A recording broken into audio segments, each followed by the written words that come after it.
The one, the only. Awesome, we're live. Finally. Everyone thinks because you're a zombie, you don't know good coffee.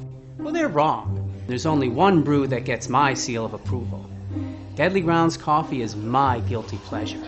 The aroma is so intoxicating. It brings all of my neighbors out of the woodwork. Deadly Grounds coffee. Coffee to die for and zombie approved. It's good to get a little deadly. Use the front door! Oh, they're so disgusting.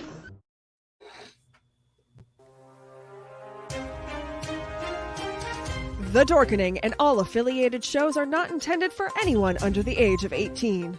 The following may contain discussions or scenes that have adult situations, graphic violence, nudity, strong sexual content, and graphic language.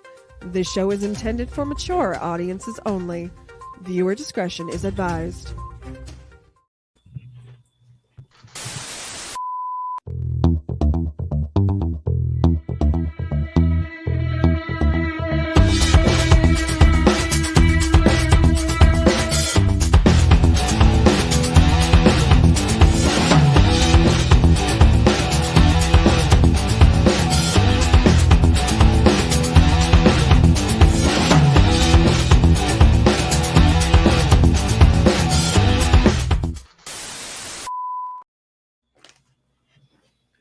Welcome back to another episode of Unprinted Pages, where we talk to authors about their journeys and their work and all the wonderful things they wrote. I have with me my co-host, Pyle Hazard, and we get to interview Ron. Congratulations and happy book birthday on your first release. Yay! Thank you. So glad to be here. And I have to say, this is actually my first Unprinted Pages podcast. I'm very excited about it. My first podcast, I get to be the guest. What's that? Is it your first author interview? Well, it's my first book, so I would have to say yes. Okay. I'm so happy to pop your cherry. Yes, Jenny, you get to be my first. Please tell us a little bit about yourself. Oh my God, where to start? What would you like to know? That's so hard to tell a little bit about myself when there's so much about myself that there is to tell. Oh yeah, you have so many things that about your life. You run a dojo, or you are part of a dojo. I don't know what built you're up to, but I do like the fuzzy pink heart one. And your pink gi, those are my favorite. And you are an author with such amazing stories. And we're glad you're listening, BLG. That's my mom. That's Hi. my mom. Thank you for making him. We appreciate it. Yep, I sent her the link. And Yay. I'm sure she's probably posting it all over Facebook right now, and there might be a few other people to pop up here and there too. Hi, Mom. Hi. Okay, let's start with when did you first start writing stories? The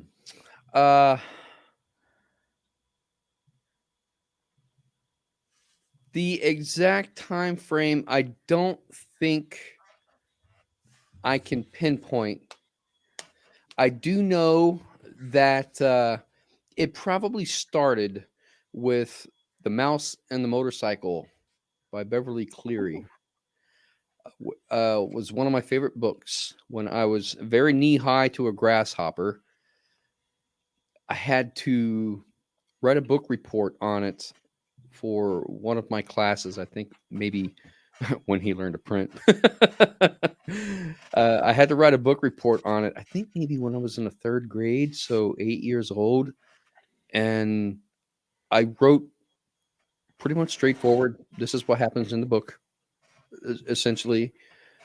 And for whatever reason, the teacher singled me out, saying, Ronnie's the only one that wrote an actual book report of what happens in the book.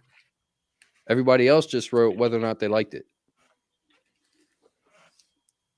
I remember that, and I think that's kind of what started me on writing. But I've written a lot of stories since then. One of the very earliest stories I can remember writing was around that same time frame, maybe fifth or sixth grade, so 10 or 11, somewhere around there. I was your typical kid. I played a lot of Atari 2600 with Pac-Man, Yar's Revenge, like that. And I had this little black and white television in my room. Yes, I'm a black and white television, if you can believe that. A little 13-inch black and white television that I had my Atari 2600 console connected to, and played all those games.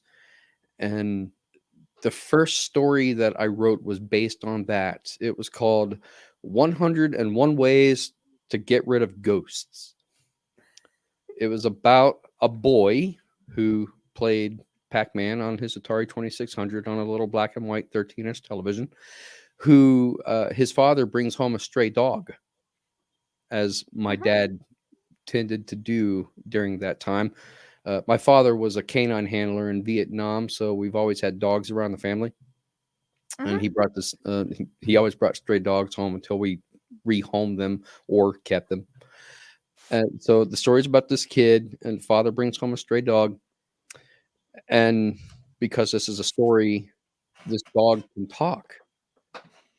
He goes into the kid's room, and the dog says, "You've got ghosts." And because the kid's only 10 years old, he's not surprised that the dog can talk. Just takes it in stride. All this stuff is flying around this kid's room, and the dog says, "You've got ghosts." And he says, "How do you know?" The dog says, "I can see them." He says, "If you look down between my ears, you'll see them too." So the kid looks between the dog's ears, and he can see all these little Pac-Man like ghosts flying around that are playing football with his tennis shoes. So, I'm writing this story, and this is back in the days before I had a computer or a typewriter or anything. So everything was handwritten on loose leaf notebook paper, if you can believe it. And I wrote in cursive, which I don't think they even teach in school anymore. So I'm writing this story by hand on notebook paper, and I'm sitting in class writing the story, and my teacher, her name was Mrs. Aldridge or Mrs. Harmon, I don't remember. She came and she took it away from me because I wasn't paying attention to class. And I got so upset and so scared that I was not going to get that story back. I was devastated that I was so afraid I was going to lose it. Like she would dump it in the trash can, or I wouldn't get it back or anything like that. Okay, if you want a kid to pay attention in class, don't take their work, because that's the last thing they're going to be focusing on. And now they don't give a shit about your class. No. All they want is their work back. If she had said something and said, "Put that away, it's time to be reading," that would have been fine. Okay, I would have put it away and I would have gone back to the classwork. But she took it away. It scared me. So I did go up to her after class, and she did give it back to me. So I was able to finish the story. That, unfortunately, has been lost to the years. God knows, because that was probably 40 plus years ago. But I still remember the story as kind of being the spawn, or the beginning of everything. Whether or not I wrote stories before that, I can't remember, but that's the first one that I can remember writing. So somewhere between 8 and 10 years old, I think, is when I started writing. And it just kept going from there.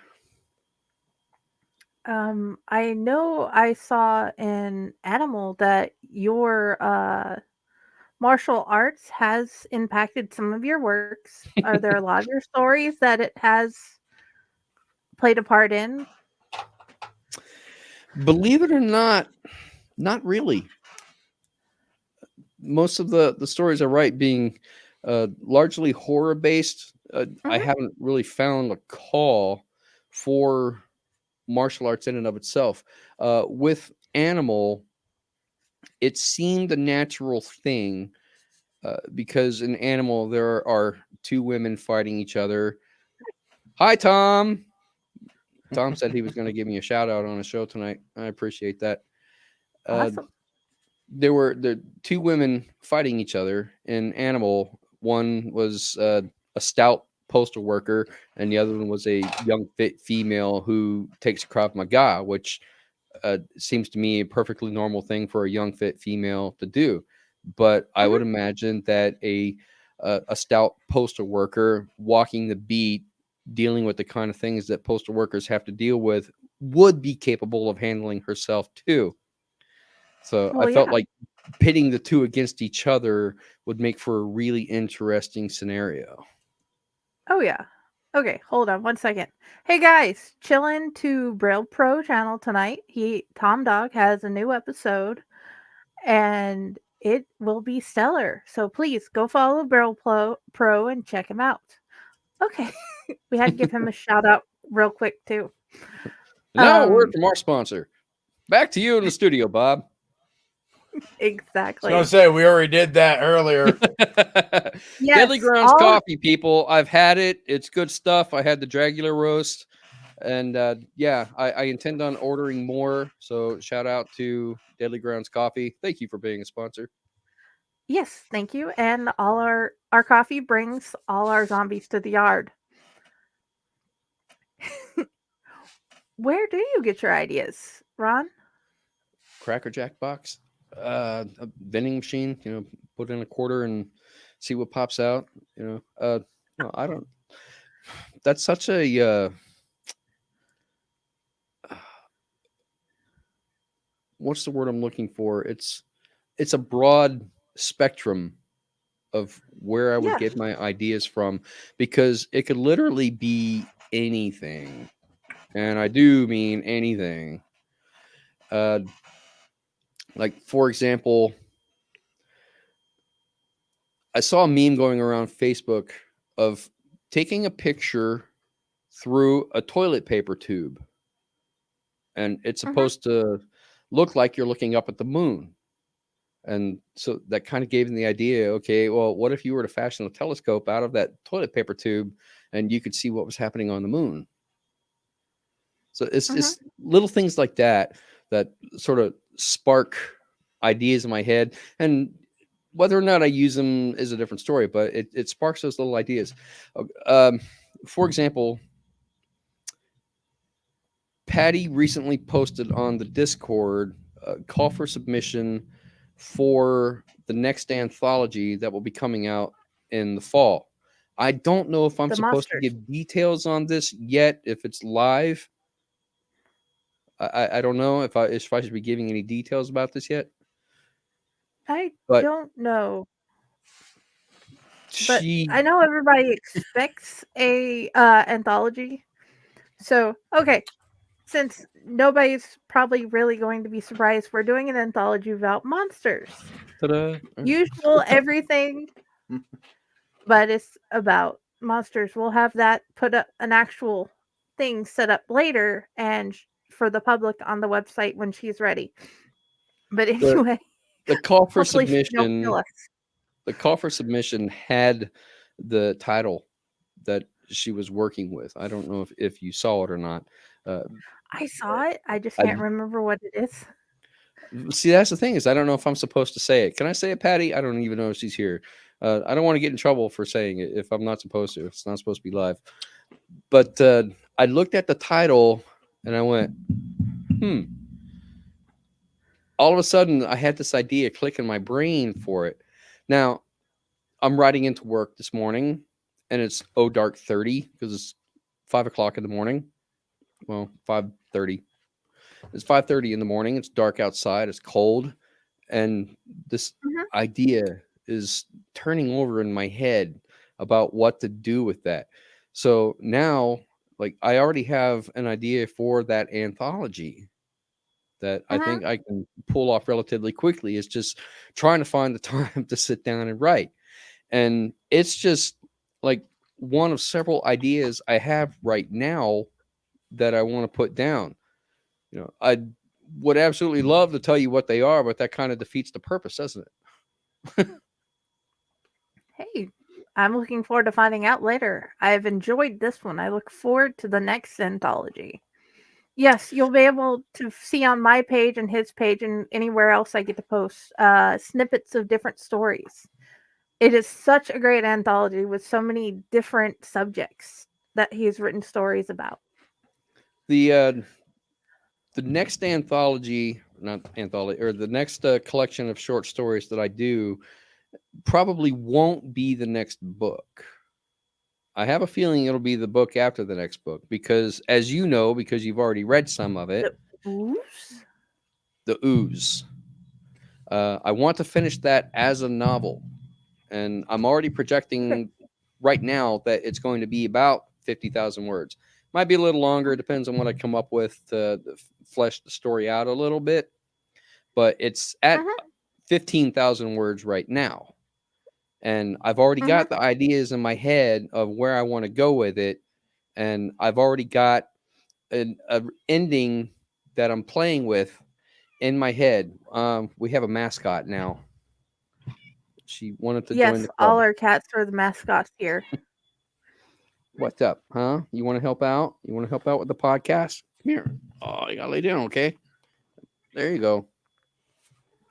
Yeah, I know. That's good. Thank you for joining us, little furry friend.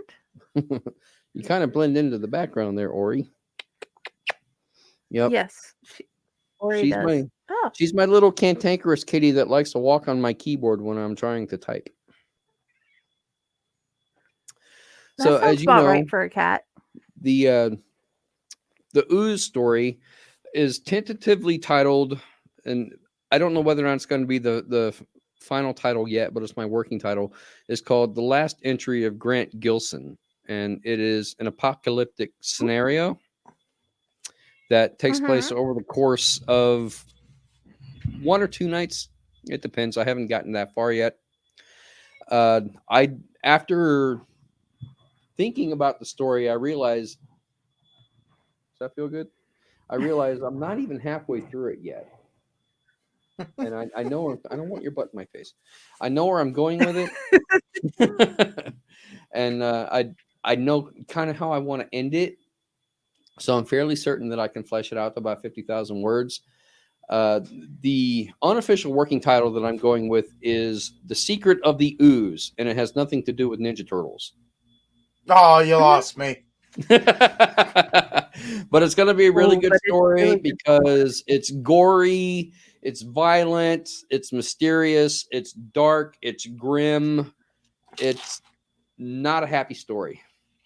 And that's just the way I like it. When I started writing the story, I said it starts out bad and only gets worse from there. Yes, I look forward to finding out what happens. Yeah, so it has at least one turtle shell in it. That's grim. No, just for you, Paul. I'll see if I can figure out a way to write in a turtle shell. I think I can make that happen. Well, they can find a petrified turtle somewhere, anywhere. Because I don't know. You never know. It's possible. In fact, it's not like they're going to end up at the Chattanooga Aquarium, I think. I don't know. Anything's possible. Now that he's mentioned it, I already kind of have an idea of where I'm going to stick it in. So I think there will be a turtle shell appearing in the story. Now that I've thought about it, I'm fairly certain I know where I can stick it in. That sounded so dirty. All right. I wasn't gonna say that. And my mom's listening too. Okay. Hey, this show's all about you. You direct it. And on top of that, I've got two more ideas for other stories that I just haven't gotten around to writing yet. Both of which will also be short stories. One is a revenge story, and one is a torture story. So both of those will be dark Okay. and very evil. All right, Ori, you Yeah. are knocking the microphone. All right, go on down. All right. Yes, Sounds Ori is. sounds like the cat's torturing you. Yeah, pretty much. She walks all over me. Typical female. That is not my goal in this relationship, my friend. Oh boy, she owns me. So what next? Her and the sloth. So the Sloth. next question is, yes, I know you brought your sloth. You probably brought 7. But Man, yeah, they're all in the bed though. They get to sleep okay. while I have to work. Do you have any stories about any of, or did you have a band? Because I know you have a bunch of instruments. I haven't written any stories about any band or anything that I've been in. I do have stories from being in bands. That's a different story. But I did actually write a story based on a band. Okay. This is almost, I don't know, it almost feels kind of embarrassing because it falls in a realm of fanfic. And I hate fanfic. and not for any particular reason other than most of the fanfic that I have read sucks. It was written by people that have no idea how to write. And it's usually the author of the fan fiction is writing themselves into a scenario so that they can make how shall we say, happy time with the celebrity of their choice. And Yeah. it's so I bad. like how you worded that. It's so bad. But, you know, you take inspiration from wherever you get inspiration from. And I was particularly inspired by the band Typo Negative and particularly Peter Steele's voice, because I love Peter Steele's voice.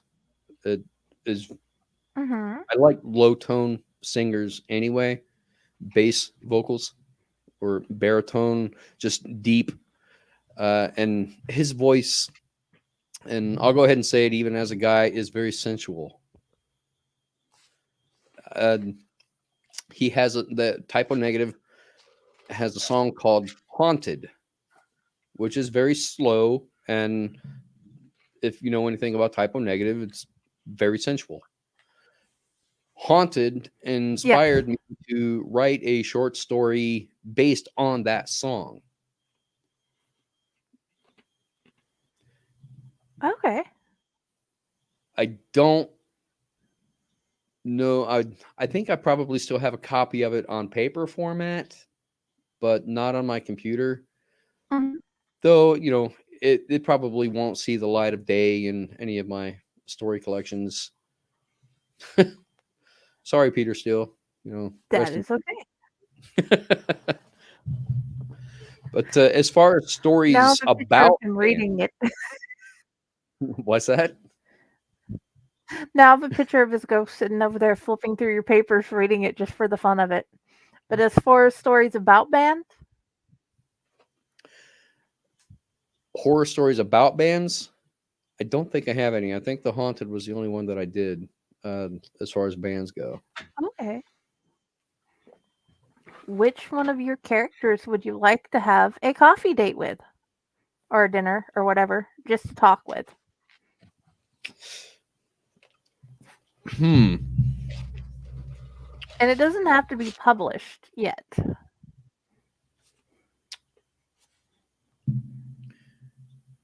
That's kind of hard to say. For one, because I'd have to go back through my catalog of every one of my stories that I've written and go, would this person be cool to have a coffee date with? Would this person be cool to have a coffee date with? I just don't know if I could actually do that.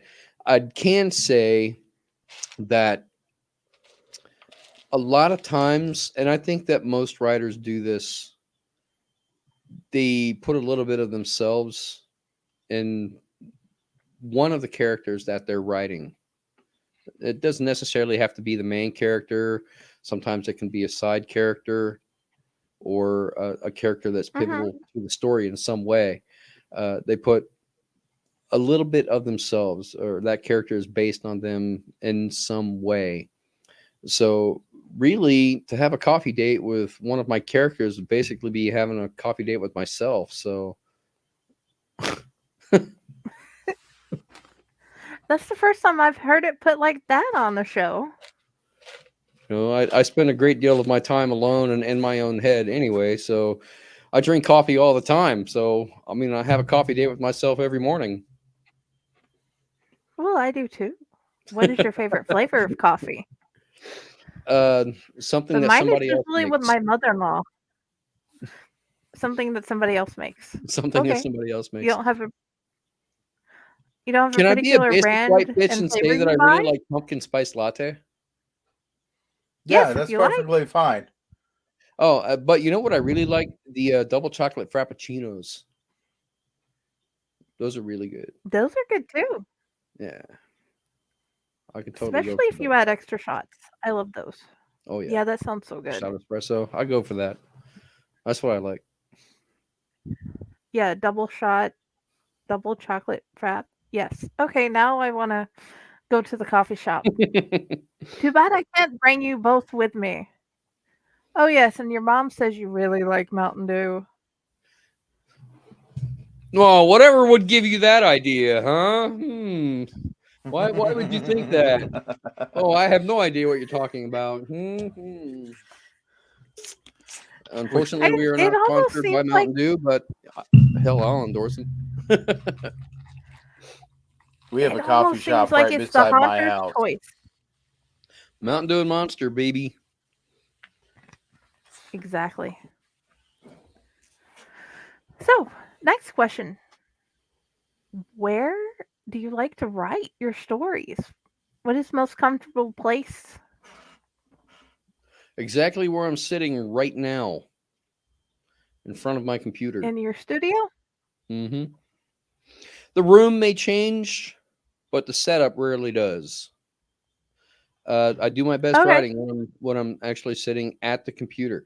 I know a lot of people, they'll carry around a little notepad with a pen that they can make notes if they need to, or some people will carry around a micro recorder and they'll make some audible dictation notes and all of that.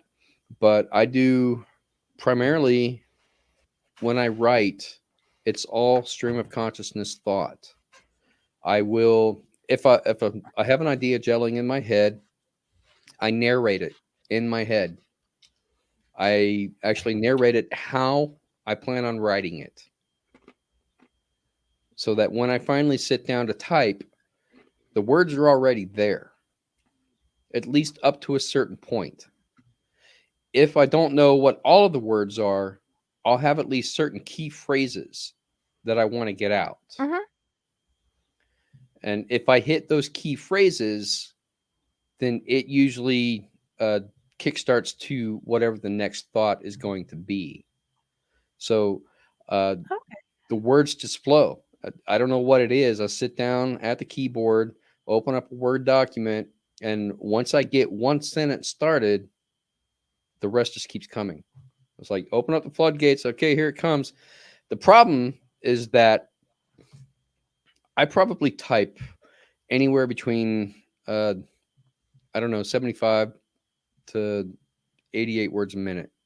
I don't know if I'm over 100. I doubt it. But I type extremely fast. Maybe not as fast as Raz, but I type extremely fast. Because if you ever listen to me type, you can tell. I type extremely fast. The problem is that my brain works faster than my hands can type. So the thoughts will be there and my hands can't type them down fast enough. So then I end up getting like a lot of typos and stuff. I have to go back and read through it, which kind of slows down the whole process. But yeah, I tend to type the same way I think. So you're a pantster. I am. I very much pantsing.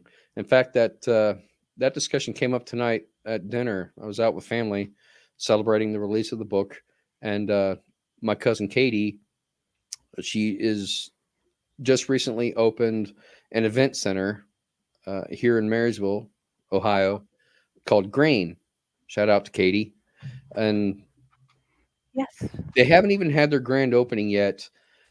They've already got events planned out, like for the year.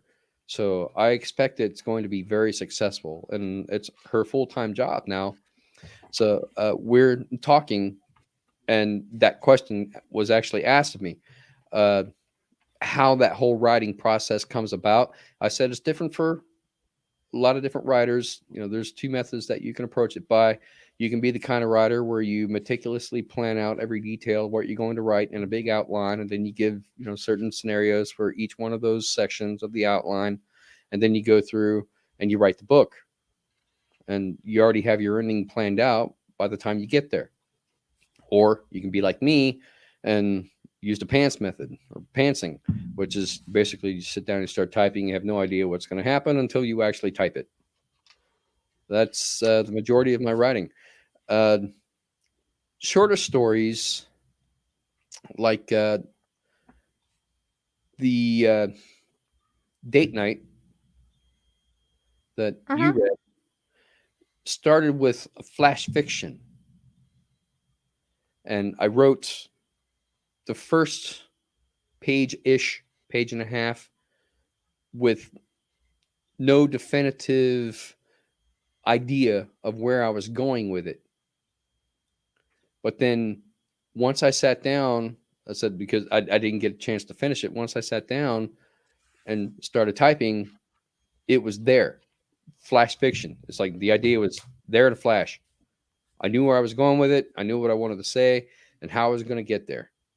And if you've gotten the book at this point, you know that there's an alternate ending to it as well. The alternate ending is what I actually wrote first. And then I had the idea for the actual ending. So I made the alternate, the first ending, the alternate ending, and kept the alternate ending as the original ending. If that makes sense. I just flip-flopped them because I liked it better that way. And with it was really good, and I enjoyed it. You reading it to us. Yeah, reading is a different beast altogether. My mom keeps telling me that I need to narrate audiobooks because I have a way of drawing people into the story and how things need to be phrased. And I think I could do that fairly well, mostly with my own stories, because as I'm writing it, I'm the one hearing it in my head and how I want it to sound. So it's easy to narrate one of my own books. The question is whether or not I could narrate somebody else's book and it have the same effect. I think I could do it. Do it. I just, I need Audible to contact me. Hey, Audible. Yeah, I'm here. You can actually go volunteer for that, and they will pay you. And I agree with your mom about that. You should do it. Go on, Until Katie, then, I'll enjoy you reading your stories to us. It's funny too, since my mom is here listening. I always have this internal struggle with myself, this internal dialogue, because being 51 years old, I feel like I should be able to write whatever I want and say it however I want, which means occasionally dropping the F-bomb. My mom, on the other hand, does not like the F-bomb. But I'm like, I got to find that balance and that fine line, because I know my mom's eventually going to read my stuff, or I'm going to end up reading it to her. Do I put the F-bomb in? Do I take the F-bomb out? I'm like, why the hell am I struggling with this at 51 years old? Because Thanks, Mom. you love and you respect her. Yeah. And it's funny because when I write, I do actually think about the fact that my mom's going to be reading this, and I want to write something that I know she's going to be proud of. I can tell she is very proud of you, and She's I'm here very now. grateful I get to. That speaks volumes. It's not necessary, but sometimes it is because it's normal everyday speak and everybody uses it. Sometimes it is. If I've learned anything from SpongeBob and Patrick, those are just mere tools to spice up a conversation. Yep. Sure, that's not what that episode was supposed to be about, But I think also at this, by the same token, I feel like, she knows because I am 51 and, I'm making my own life. If I do drop an F-bomb, she sort of flows with it. nope. Nope. Nope, she don't. Oh, well, I guess not. There blows that theory. Thanks, It's Mom. not her favorite, but she wants you to be held up to a higher. The word just escaped me. A higher sense of self-integrity. Wait. Yeah, I got it. There you go. A higher. I Ron, like that. you were raised better than that. Oh, thanks, Mom.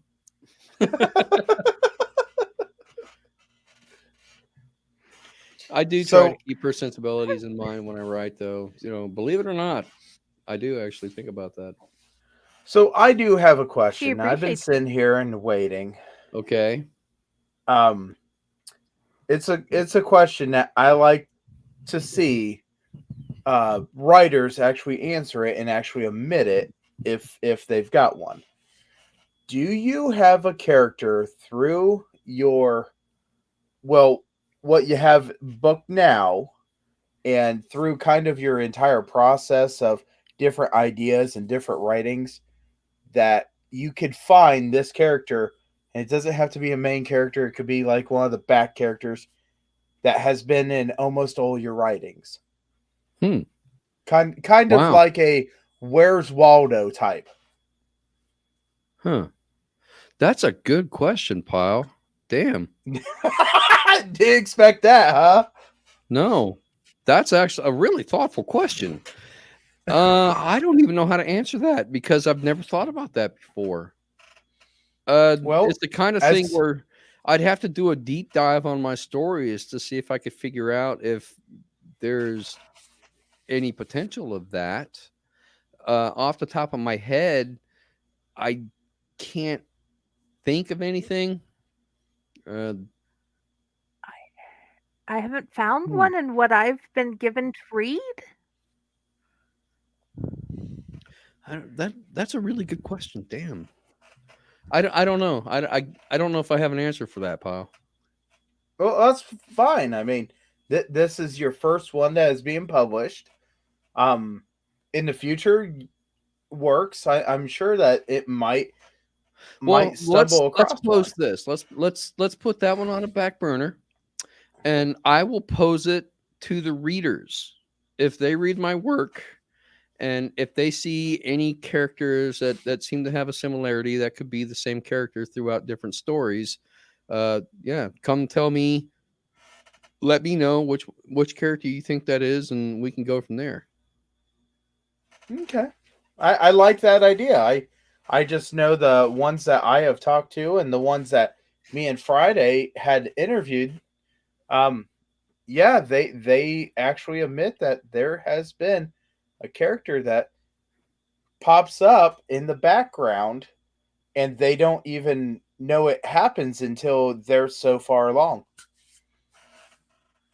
Well, I freely admit that there is a little bit of myself in some of the characters when I write, and people can, speculate on which character they think it might be, that the character, which character is based on me.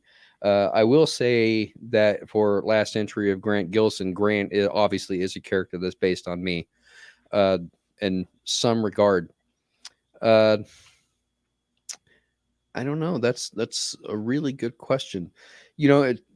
When I write, like I have all of these ideas for short stories. Right now I've got 3 ideas for short stories that I want to write, plus the novel that I'm working on, plus a story that I'm transcribing that I found from my old college days that I want to include in the next collection of short stories for the next book. It's a little short story. It's called When the Clock Stopped. And that's all I'm going to say about it right now. But it's not a nightmare story.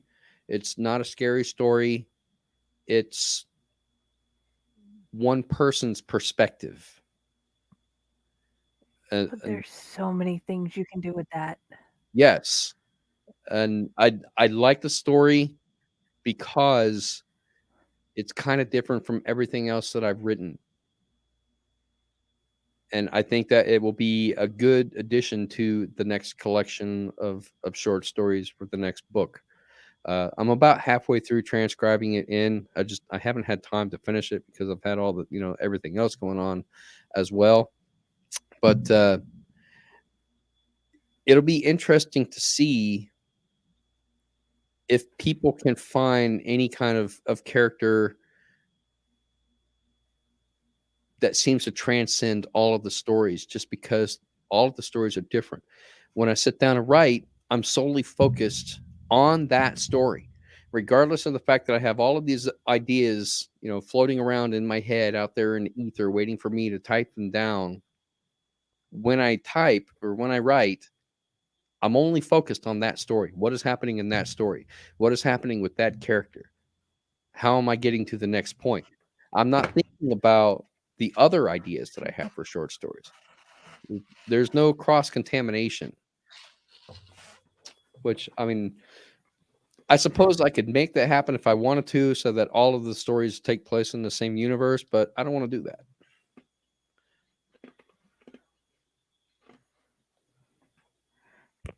Hey, Pyle, I need to take over for a minute. My stuff is going down. I'll be right back. Oh, no. All right, Paul, hit me with another hard question then. Or maybe someone is watching and they have a question, like my mom. That could be a possibility here. Who I really appreciate joining and watching this. She's always been incredibly supportive of my writing. Well, you know what? Let me go ahead and ask that question then. Out of everybody that's been around you, who is the biggest supporter in what you have done and the most inspirational towards you onto continuing your work? Other than my mom? Well, if it's your mom, obviously the answer would be I my could mom. see your mom as we have 1, 2, 3, 4, 5, 6, 7, 8, 9, 10. Not saying stop messaging, but you got 10 messages in there. 11. But, no, if you could give thanks, who would it be to, or is there more than one? Yeah, there is more than one. Other than, of course, obviously the people with Owlite and Raz and Jenny and Patty and Dell that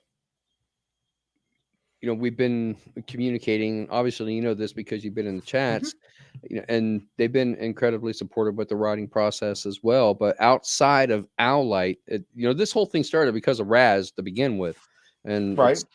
It's largely because of him that I got hooked up with Patty and Faycor to get the book published in the first place. So many thanks to him for that. And that was before he even read anything that I had. Right. So, hi, sorry. By the way, your mom's up to 12 now. She's back. But one of my coworkers that I work in my day job, his name is Rami Unger. I've mentioned him before. Rami is also a published author. Say that 10 times fast. A published author. He was just smarter and started on it at a much earlier age. So now he's got 5 books out. Started on it. And collection of short stories. He submitted short stories for other publications as well, outside of his own publishing. So Rami, for being such a young age, and I'm not entirely certain how old he is. I think he's not even 30 yet, to be honest. He's been incredibly prolific, and it's what he wants to do. If he could turn writing into a full-time job, he would. But he's also been incredibly inspiring to me toward making all of this happen. And I've read a lot of Rami's work, most of his books, with the exception of one called Snake, which I haven't finished yet. And his most recent one is called Hannah and Other Short Stories, which I'm about most of the way through. I've read about 3 of the stories in that book. I'm still working on finishing it. But he is another author that I would say to look out for, because I think he's just getting started. I think he's got many more in him, and he'll be putting out a lot more books because he is an incredibly prolific writer. He does it every day. He's very disciplined about it. And just that discipline and how motivated he is inspires me. Like I say, I want to be that disciplined. I want to be that motivated, because he's out there doing it. He's making it happen for himself. And I totally respect that. But you are starting to, and it's okay. Your journey started later in life. It is still a lot of things I've done. I've started later in life. I'm an incredibly late bloomer by about 30 years. That is fine. That means I have to live to be 130 in order to catch up to it. But your race is not his race. Your race is Ron's race. Oh, I know. And there's probably things about you that he admires or likes or wishes he could do. So I've been told by other people that they admire me and respect me for my drive that I have, because outside of writing, I've done a lot of other things as well, including the martial arts and doing as much as I have within the martial arts also. But that's only one thing. I've done a fair amount of traveling. I've been to Mexico a couple of times. I did a study abroad to China. I was over there for a month. Lived in Japan for 6 months. And in 2009, I did a study abroad over to Ireland. I spent 3 days in London and 2 weeks in Ireland. So, I mean, I've gotten to travel a fair amount as well. And a lot of that, the whole study abroad to Ireland that I did was all writing based anyway, because it was a journalism for study abroad for journalism. So a lot of that was based on writing. And I love with your TikToks, you explain why you should take it slow and why you should do what certain things the way they should be done, and why it is done that way. That is great for those starting out and trying to find out if they do want to take classes. Some teachers just tell you, no, you're supposed to do it this way and this is why it should be done. And that takes the aggravation out of starting. I don't know if I've ever actually had any writing instructors like that, because they've always preached do it your own way, have your own creativity. Your writing style is not the same writing style as anybody else in this room. Write it the way you think you need to write it, and explore that. So I think that's kind of how I've always done it with writing like that. And even with the martial arts, my instructor, Sensei Larry Bullard, rest in peace, and he passed away, I think, in late 2017. Ori, you are just all up ons. You see this little mess right down here? An attention hog. Will you will pay attention to Oreo? So my martial arts instructor, he was incredibly prolific in trying to pull from other styles and then using it in his own curriculum and passing it on, and always looking for something new to teach, something new to learn, for as long as I've known him. And he was incredibly successful in the martial arts and very well respected. Mhm. That was my role model. He was a Awesome. mentor to me. And I think his initiative, his drive, his business sense, his acumen, these are the kind of things that, while he's not actively teaching them to me, I'm registering it. And when I grow older and I start to process this information, and maturing a bit, I'm starting to understand it and realizing how much he actually did mean to me. So it's he would say, making the world a better place, one black belt at a time. And I can get behind that, Oh yeah. So I think that is how I see myself, my perspective. For me to live up to his legacy is for me to make myself a better person, to constantly try to improve myself. You have lived up to his and your mom's and your dad's. I don't know much about your dad, but I'm Well, pretty sure you've lived up to his too. But you are a wonderful person, and I have been grateful for what you've added to my life. I'm still trying to live up to it. I think some days are better than others. And insofar as my dad goes, my dad's an incredible person. Just if you got to know his past, that would make much more sense to you. He served 2 tours in Vietnam.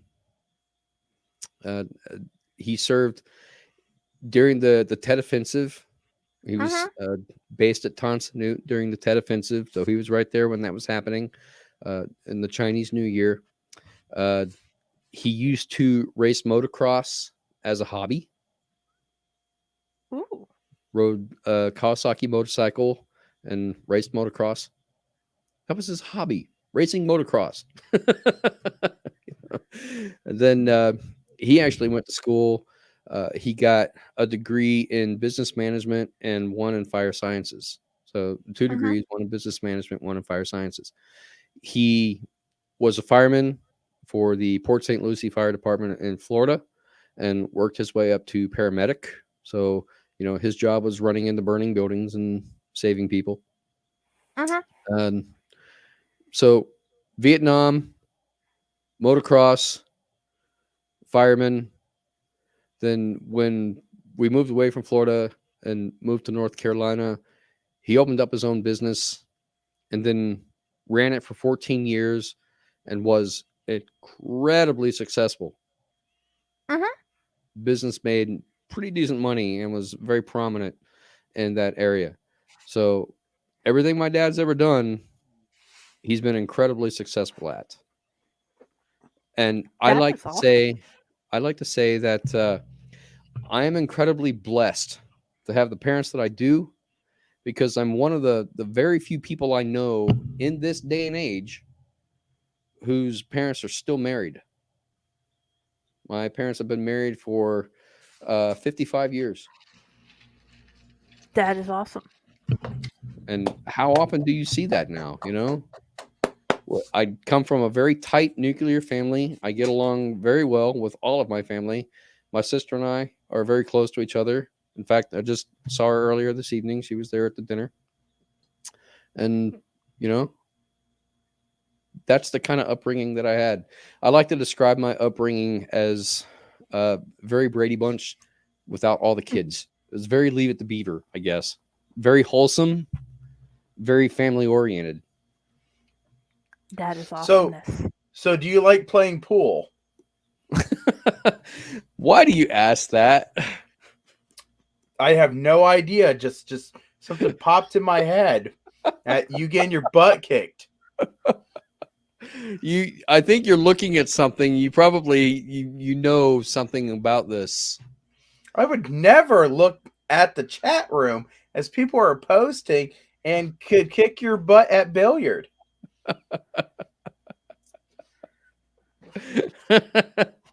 You see, I've got the screen full screen, so I don't see the chat until okay. Jenny pops it up on the screen. Yeah, but it was the perfect segue into bringing it in. Oh yeah, absolutely. As soon as you gave a whole bunch of compliments, let's knock you down a peg here. Yeah, my dad was a pool shark too. When I was a baby, my dad would hustle pool to get money to buy diapers. Oh, wow. That's a true story. So my dad taught me how to play pool. I don't remember the exact year when he taught me, or this might be the Mandela effect kicking in again. But I remember we were on vacation in Myrtle Beach. We were staying at this hotel, and they had a like pool hall and a bowling alley, like Mhm. on like the 14th floor or something. I really don't recall, but I think that's when my dad first started teaching me how to play pool and showing me, you know, how to work the angles and stuff like that. And I got pretty good at it. Then when I started college at Appalachian State University, we had a pool hall and a bowling alley in our student union. I got a job working there. People that worked there got to bowl and play pool for free. I spent a great deal of time playing pool. And because I got to play for free, there was no time limit. I could spend hours just setting up shots, practicing the shots, and trying to figure out best way to make them and all of that. And I got really good.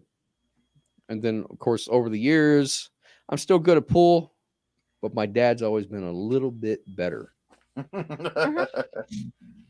It's like, no matter how good I am, he still kicks my ass. And I love Mine would probably. it pisses me off so bad, but man, I wouldn't change it for anything. I love I know playing that pool. feeling. I'm so glad I still get to Okay. play with him. So I'm since so glad you get to. since I kind of opened up a can here, and I feel bad for opening up the can. I'm just trying to bring people into the conversation here. That's a good can to open up, pal. Don't worry about that. So the reason I know you, Ron, in the beginning is not because books, not because of karate. Because of And in fact, it's I learned so much about you after I already knew you. I know where this is going, but go ahead. And I will say you're a great actor. And if you don't know Ron is a haunt actor, and he's such a great actor. He does not like to let go of his character as he's got that character going. Ron, I want to know, what is one of your favorite characters that you've played? And yes, it could be Nurse Inya Bottom or one that I don't know yet. Inya, Jeannie's over there laughing. Yeah, her name is Inya Bottom, and Bottom is spelled Botham and pronounced the British way, Inya Bottom. There's a whole story behind Inya as well. Inya started as a previous character. When I was working at the Scaratorium in 2012, we were located in a different location. At the time, we had a scene that was called, what was it? The Three-Legged Clown. You would approach the scene from behind And there was a button that you could press that says press here for peep show. And then you would look through, and there's a platform, and on top of the platform, the clown would be dancing. And the clown was wearing fishnet stockings and dancing very seductively. And then you'd turn the corner, you'd realize that this clown is a guy in drag. At the time, it was played by a guy named Stephen Kirk, who was a professional drag queen. He did do drag. It seemed like a lot of fun. And one night, Steve wasn't there. And I said, I'll try it. So I borrowed fishnet stockings, a leather miniskirt, and a corset from the girl that I was dating at the time. And I had a pair of combat boots. And this, what was it, like a red tinsel wig or something like that. I don't even remember what the first look was, but I got all dressed up with the fishnets and the miniskirt, and it was a zip up corset, and put the wig on, and they did my makeup. And so from behind, and I'm not bragging, but I've got really nice legs because of martial arts and all of the bike riding that I do. I've got huge fucking calves. Shut up, pal. So I've got really nice legs. So I took a drink right at the wrong time, bro. I'm there and I'm dancing. And I'm dancing. And then people would turn the corner, but I have this scruff, all of the beard. And like I had this one couple, they walked through, and the guy's like looking at my legs like, you know, and then we turn the corner and this girl is there. I'm like, come here, baby. Do you want to come dance with me? And the boyfriend's like, go on, go dance with him. And she goes, he's got a fucking beard. She just ran out of the room. That guy started cracking up. I was like, that's it. I'm sold. I said, I got to do this again. And it was hilarious. And then, either Steven or D, we have another guy that works for us named D. His character, Tasha Deweese, also a professional drag queen. And D said that I do what they call in their community skag drag, which is guys doing drag that don't shave. And I love that term, skag drag. I thought that was the perfect name for what I do. So I created this whole character out of, you know, this the fishnets with the leather miniskirt and corset and all that. And I call her Miss the Mark. As in missed the mark. So Miss the Mark started as the original character. Then at the time, Bob Turner from the Haunted Hydro was working with a company that was looking for haunt actors to send to Australia to work a mobile haunt that would go around and work county fairs. And they said that I should go audition for this Australia haunt thing. This was my first year of haunting. I didn't know anything. I didn't know what I was doing. I was just a good actor. And that's the reason why they referred me. So I went to the audition and I did the Miss DeMarc character. And people loved it. They said, it's wrong for the Australia thing, but it's a great character. So I had another character, my hillbilly character named Buford. And Buford I can drop into at any time because it's just another extension of my Southern cowboy redneck North Carolina self. And it started raining. So they came around and they handed us trash bags that we could put on, you know, to protect ourselves from the rain. So I ripped armholes in mine and put it on like a shirt and then tied it up like, you know, the girls tie their shirts up under their bosom. and I started calling myself white trash. They love that. It's, you know, it's that kind of creativity and being able to think quickly on the spot like that, you know, they wanted people that could do stuff like that. The problem is I ruined my voice. I completely lost my voice. Like I could not talk for like 3 days after that because my voice was so shot. And I realized later it's because I was taking these mentholated cough drops, and menthol dries your voice out. I didn't know that at the time. These are things you learn as a haunter. I don't use them anymore. But when my voice started coming back, it was so deep. I sounded like the dramatic movie voiceover guy in a world devastated by famine. One man stands alone, ready to take on whatever troubles prevail. You know, that kind of thing. And I loved it. I was like, I wish I could get my voice to stay like that, you know, because it was so deep and so dramatic, and I loved it. So it sort of became the basis for my character Buford. You know, Buford kind of talks like Billy Bob Thornton from Sling Blade. And it grew from there. Then when we ended up moving Scaratorium to the Cleveland Avenue location, Kelly Collins, the owner of Scaratorium, he had this idea that he wanted a nurse character, but he wanted the nurse to be played by a guy. So he asked me if I would do it. And I was totally game for the idea. And he kind of had his idea of what he wanted, but my idea was completely different. So I went to Spirit Halloween, and I bought one of those sexy nurse outfits, you know, and a blonde wig.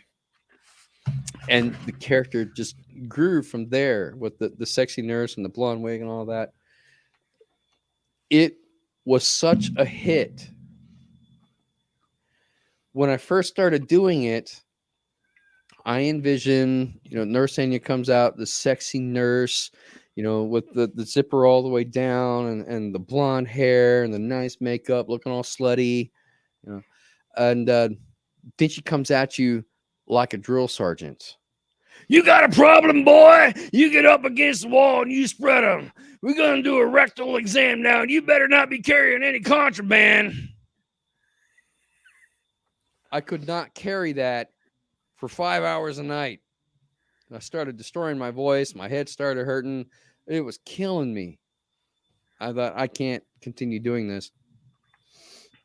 So I had to rethink my strategy to how I performed a character. First off, it's intimidating enough that you got this guy coming out in a sexy nurse outfit, and then he starts talking to you like a drill sergeant. But then it becomes a little bit more disconcerting, a little bit more disturbing if you just drop into it like, oh, hey there, sugar. My, aren't you looking so cute and cuddly today? Well, Nurse Enya's going to have some fun with you. And people are like, oh, wait, what? Because now they don't know. They can't tell. It became one of the more popular characters that season. Everybody loved it. The problem came when people expected me to start doing Nurse Enya when I was not in character. And they couldn't differentiate between what was Ron and what was the nurse. It became troublesome for me because they liked the character more than they liked me.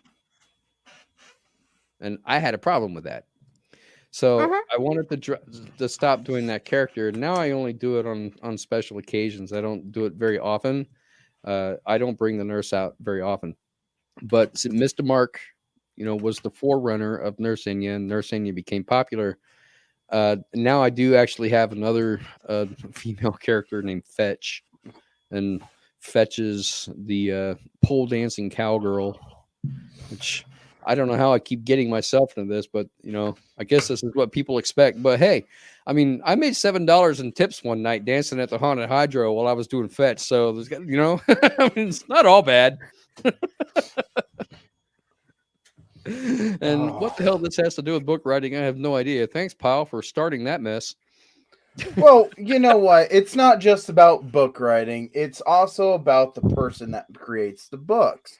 And I'll tell you, the pictures that I have of Inya is amazing and they're glorious. And I wish I could share them all with you.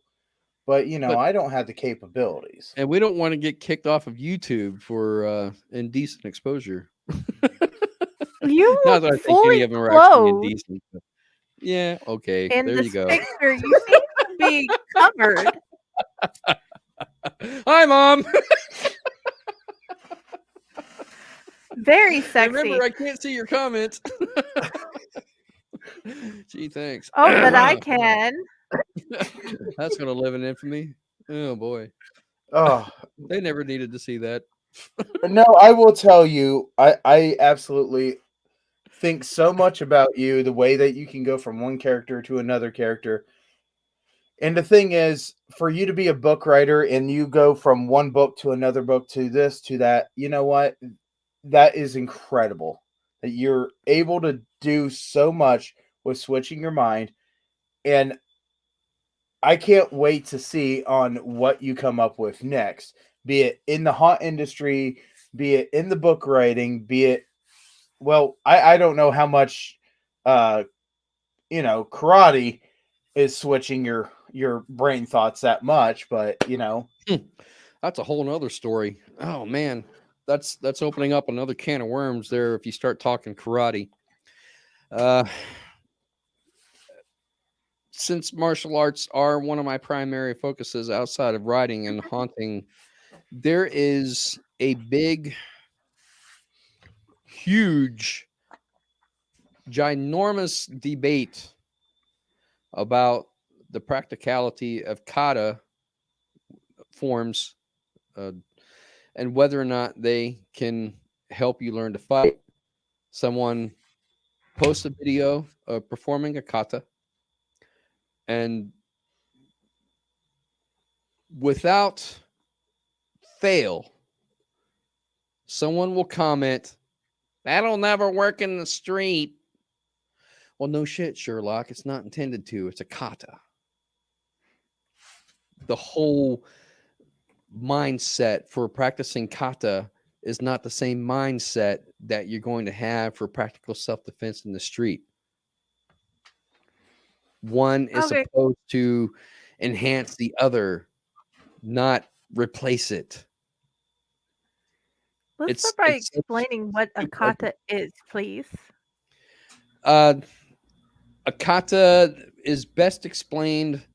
Some people will say it is an imaginary fight. I'm ignoring Apparently, you. she's ignoring us now. Oh boy. Oh boy. We're changing the topic, Mom. We're talking about martial arts now. Some people will explain kata as an imaginary fight. Some people will say it's a choreographed set of movements very similar to a dance. And in some cases, both of those are true. And some will say that kata is the blueprint for learning the principles and foundations of that martial arts style, in which if you were to analyze each of the techniques, everything that's used in the kata, you would be able to find some practical application for it and how it would be used in a fight. All of that is true, but the mindset in which you approach them are very different. So when someone says kata wouldn't work in the streets, it's not intended to. That's not the point. So just like with writing, where I can be singularly focused on the story that I'm writing at the time without all of the other stories interfering while I'm writing that one story, kata is the same way. When I'm practicing that kata, I'm focused on that kata and not everything else that's adjacent to it. So you use katas to build strength and build understanding of how the techniques work. Correct. That's a good way to explain it. So Kata it can be is used for a lot a of things. foundation. It is a foundation. lately, as I've gotten older and more experienced in the martial arts, kata has changed its purpose for me. Originally, when I first started learning kata, it was just basically I'm trying to learn a rote set of movements. It's Good past my night. Thank bedtime. you for I've enjoyed coming. listening to you guys. Good night. Love you, son. Love you too, Mom. Thanks for joining us. Thank you Read for the book. coming, and thank you for making him. Thank you for birthing me. So at the beginning, learning kata. So you got me off track now. It's just like learning rote movements, and you don't really understand what they're for. But then as you get more experience and you start learning what the practical applications of these moves are for, and it enhances your understanding of martial arts as a whole. And now, as I've gotten farther along in my martial arts career, yeah, if I sit down and I study a kata, I can figure out what the moves are for, but that's because I've already had enough experience doing that. So now when I practice kata, for me, it's not so much I'm looking at it and studying the moves to try to figure out what the practical applications are. I can if I have to, but most of the time it's just walking meditation. You know how some people will sit in one spot and they'll put on some meditative music and they'll close their eyes and they'll go and they'll meditate, or they'll do yoga and to try to meditate. Whatever method they use, for me, is kata. Kata is a form of walking meditation. It's a time when I can kind of shut my brain off from the outside world and just focus on the kata and not worry about anything else.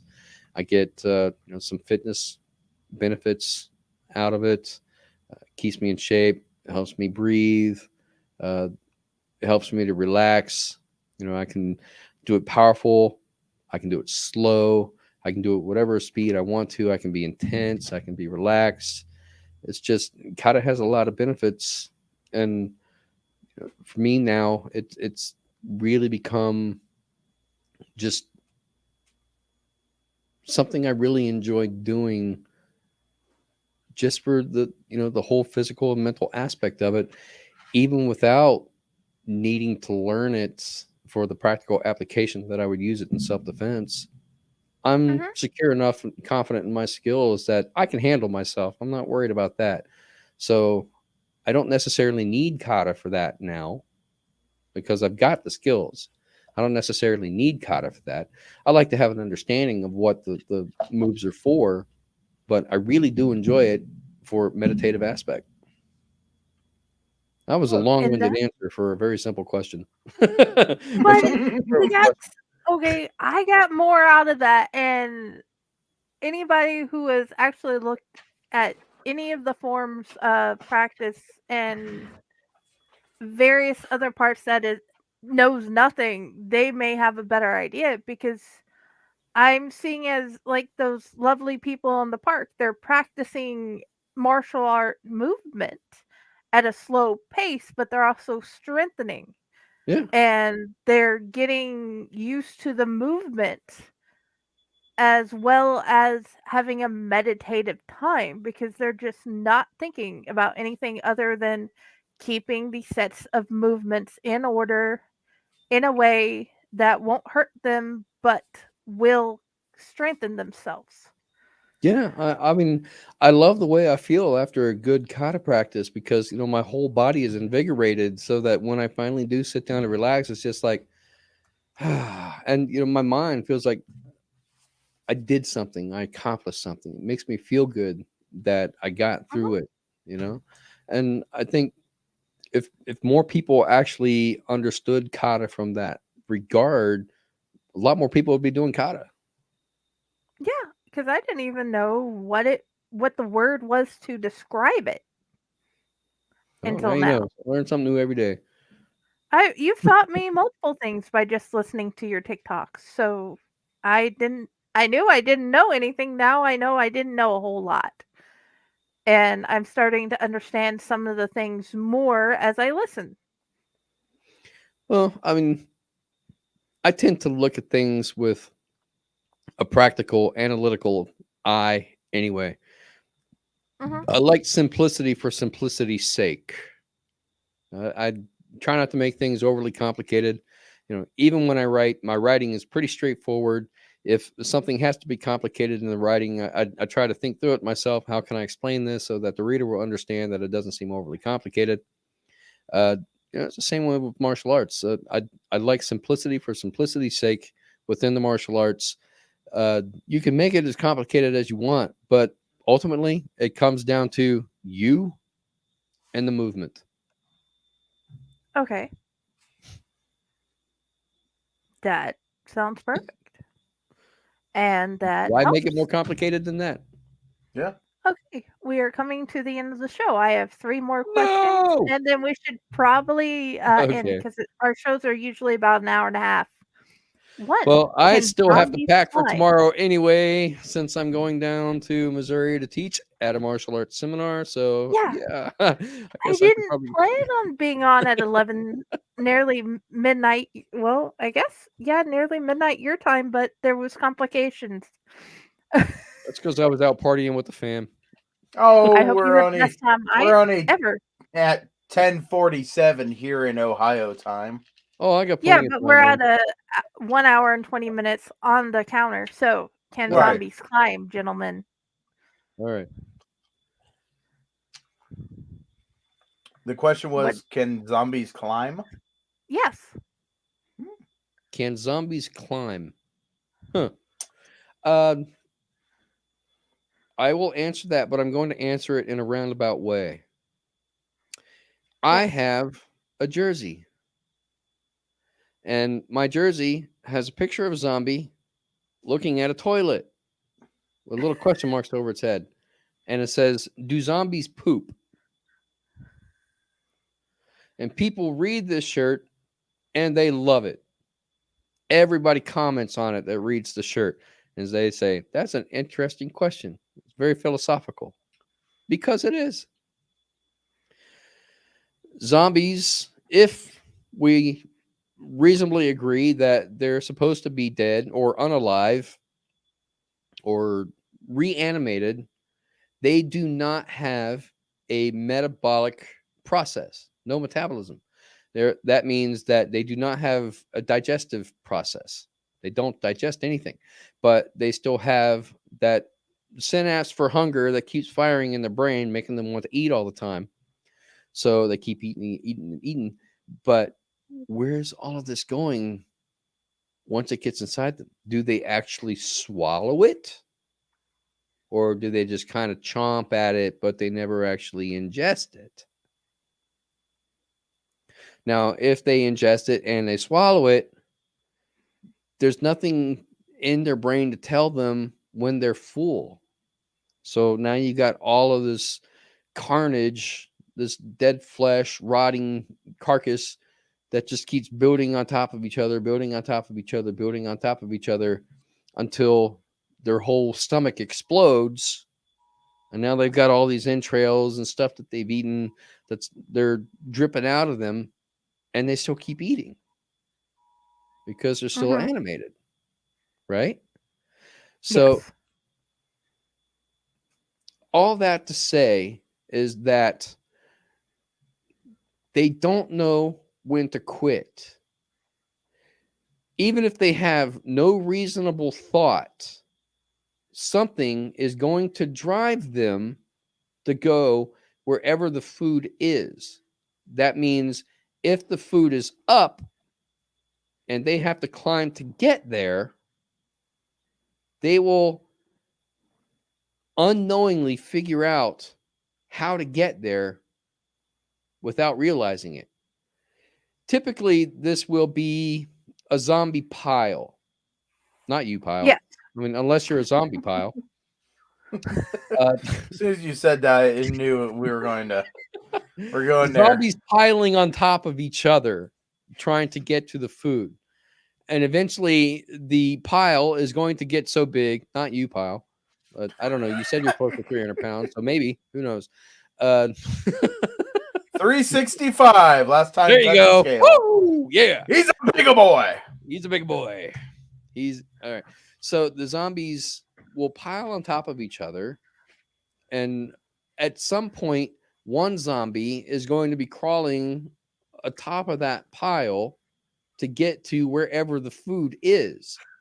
And by way of having done so, will have climbed without realizing that that's what they've done. I imagine if it's a ladder where they have to go up a ladder, that would largely depend on how recent the zombie is. Because rotting and decaying is still going to take place because they're dead, you know? So they're still going to rot, they're still going to decay, which means at some point, not all of their body parts are going to work the way they were when they were a fresh zombie. They might not have the dexterity or the agility to be able to climb without something falling off. But if they are a fresh zombie and most of their body parts are still working and they have that dexterity and that agility, then that need to feed, that hunger that drives them, they may inadvertently climb that ladder without realizing that that's actually what they're doing, because it's an ingrained process that the brain has that drives the body, but there's no conscious thought behind it. That makes absolutely perfect sense. Okay, like I said, I know this in a answer. roundabout way.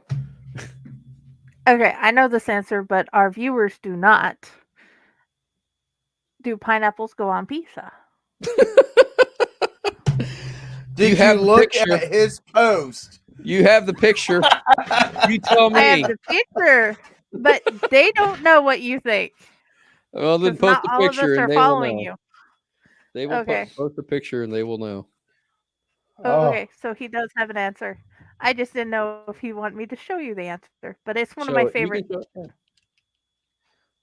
I like that question though. That was a good answer. Okay, because I showed you mine. Mm-hmm. I finally got to have a Philly cheesesteak pizza for the first time. So yeah, working on it. No, this is the one. There we go. It takes a second because I have to download it, then I have to upload it. So he is of my mind pineapple and onions, and well, personally, onions, pineapple, and banana peppers always go on pizza. Okay. Oh, if you're gonna put pineapple on a pizza, then you overload that bitch. You put pineapple on a pizza, god damn it. Hell yeah. Okay.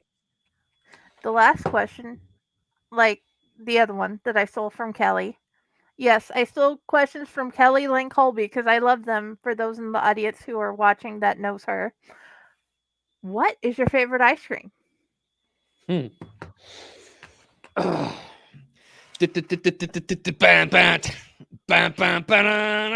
where I'm going with this, pal. Bananas. I hear those ice cream bells that start to drool. Oh man, I keep haven't heard that for years. Quarts in my locker at school. Yeah, the chocolate's getting old. Vanilla just leaves me cold. There's just one flavor good enough for me. Yeah, me. Don't give me no crummy teaspoon. I know what I need. Baby, I love Rocky Road. So won't you go and buy half a gallon, baby? I love Rocky Road. So have another triple scoop with me. Ow! I've not heard that in so long. I forgot totally about that even existing. And oh my gosh. You know what? I'm gonna go and I'm gonna play this for my daughter and make her memorize that. Hell yeah. At one point, Cassie had the Stinky Cheese song memorized. Oh my gosh. She got in trouble at school for singing it. It was great. You know, Ron, it's never a dull moment talking to you, having a conversation, just laying back, relaxing, learning more about you, and letting you unloose. Other than my internet crashing at one point today, well, this episode, this has been a wonderful episode, and I have definitely enjoyed you, gentlemen. Thank you for coming. Ron, please tell us where you want them to come find you. Rocky Road. And remember, if you say that one comment, I will say the same comment over. Oh, I'm not going to say that comment again. Let's see. Find me in the deep freeze with the vat of Rocky Road ice cream. Singing. You can find me on Facebook under Ronald W. Gillespie Jr. -author. That is my author page for all things that I will be writing and talking about book-wise. There is the book right there. You can see the cover. It is out today. Today is the official release day. Yes, you can go and purchase your very own copy now and get it delivered directly to your Kindle library and go ahead and start reading it. There are 8 stories. It is 198 pages. And I would only ask that after you read it, please, please, please, please, please go to Amazon and write a review, because I really, really, really, really, really want to know what people think about this book. I'm very excited to find out. I put a lot of effort into writing these stories, and I enjoy the stories, but it doesn't matter what I think. It matters what you think. So I know I'm on the right track. Aside from the writing, you can also find me here on YouTube under Wolf Dojo. I do a lot of martial arts related content, although I have to say, perfectly honest, I do not update YouTube as often as I should. I am more active on TikTok. You can also find me on TikTok, also under Wolf Dojo, where you can find much more martial arts related content. And if you look far enough down in my videos on TikTok, you will actually find some of my short stories that are in this book that I read out loud. So yes, they are there. You can find them. And you will find some on the Owlite Network under Campfire Cinders and Yeah. the Owlite Society episodes. So please hit me up on Facebook if you have any questions, anything else you would like to know. I've got 2 more books on the back burner, just waiting to be finished. And that's Can't all wait. I have to say about that. And how can we rent in your bottom? You know what, Kyle? Let's skip that one, and you tell people where you'd like people to find you. Oh, let's see here. You can usually find me here on the Owlite Network. You can also find me on Facebook and on TikTok. Biohazard is the name. You can also find me with OHA meetings. I'm big into those. And I'm thinking I might start my own watch my videos and drink and get drunk. Because I just realized that all these podcasts, I drink a glass, at least one glass. And if you would join me, you might not stand. And go ahead and explain what OHA is for the uneducated listener. Oh my gosh, you don't know what OHA is? It's the greatest, most wonderful thing about Ohio. Ohio Hunters Association, where you too can come out to haunts and see how the people act, how the people are, and come and meet and greet. There you go. Awesome. You can learn more about the haunt industry and why we are so enthusiastic about what we do. Yeah, absolutely. There you go. It's networking for haunts. Okay. Exactly. I think you can see it. I can see I can. See it? Yes. Okay. I can. This is There about you go. the size. This is my Dell, because I Mhm. have to have some Dell with me everywhere. There you But go. yeah, this is actually what it says. This is about the size cup I usually drink. No, it doesn't normally have alcohol. A lot of times it has herbal tea. But either way, please find me here on the Owlite Network. You can find me at Fakewar. You can find me on my Friday with the Library and the Blue Book page. You can find me at the Fridays Blues Disorganized Library book group. And also, I have an author's page under Jennifer Elliott. Please, more than anything, I hope you read any of the authors I've had on here, because all of them have amazing books and I have enjoyed them so much. And Ron, our guest of the evening, does have some great stories. And happy book birthday again. And I'm so happy I got to be your first interview. Yay! Everybody, have a wonderful night. Bye. Have a great one.